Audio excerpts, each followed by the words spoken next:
What appealed to you about the Wallabies position?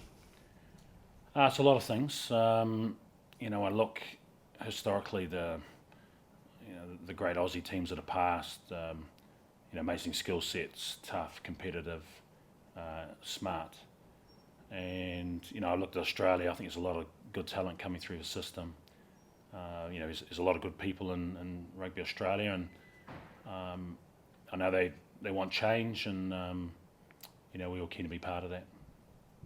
You were also sounded out about your interest in applying for the vacant All Blacks head coach position. As a New Zealander, was it difficult to turn down New Zealand rugby's approach?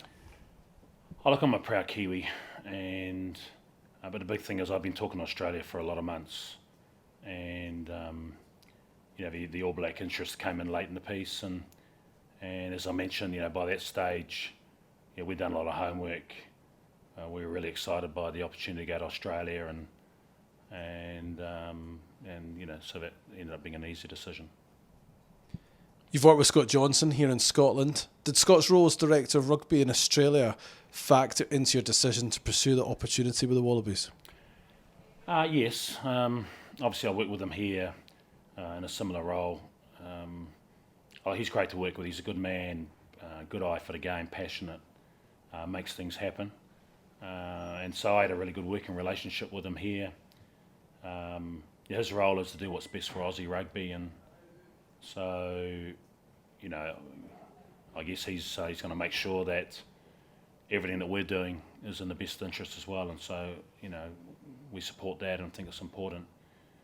Being Australian Castle made a massive impression on me. I sat down with her over a long lunch of about 4 hours, and we talked a lot about rugby. We talked about the state of the Australian game, and I guess my philosophies and so on and so on. And she really impressed me. Smart, driven, keen for change, and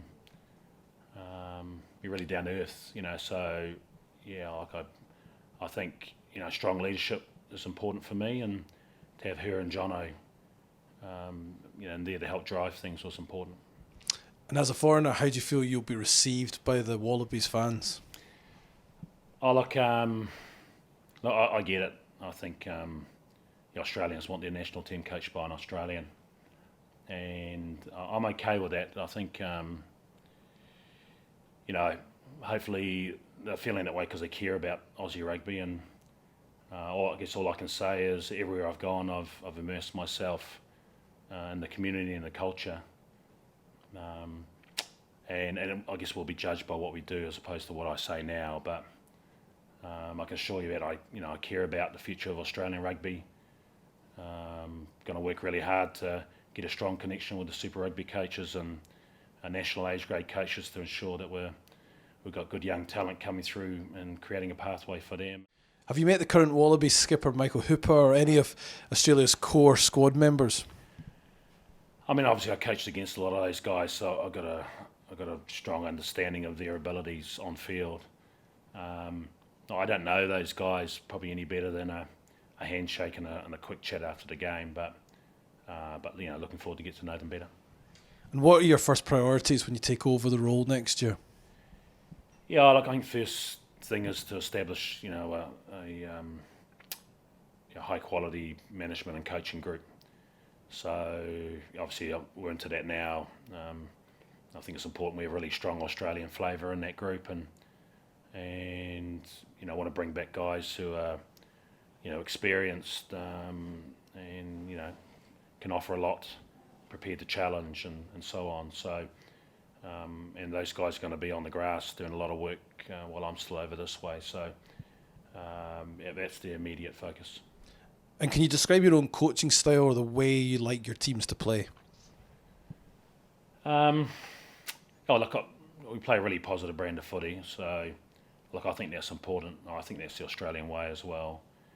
But it's got to have balance to it, and so I think a positive mindset to play, but mixed with a smart kicking game to shape defences or create opportunities from counter-attack. We put a massive focus around the contact area, so we need to be brutal to create quick ball that's going to stress defences.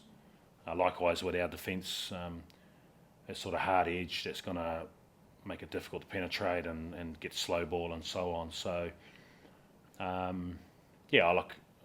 think teams I coach, it's a real high skill, high speed type of game. Hopefully mix them with some rugby smarts and a bit of brutality. And lastly, when will you arrive in Australia, and will you spend any time in the country before you take up the role? Look, what's important to me, I made a commitment here to our players and our coaching group, etc. And that's through till end of June, and so it was important for me to see that out.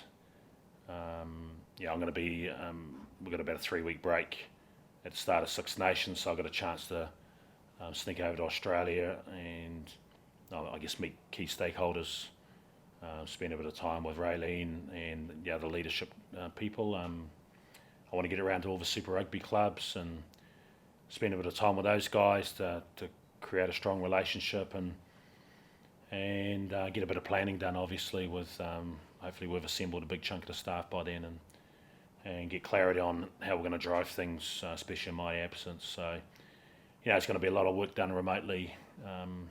That's not ideal. Obviously, it'd be easier for me to be on the ground from the start of January, but that's not the way it's going to be. And I did similar when I left the Chiefs.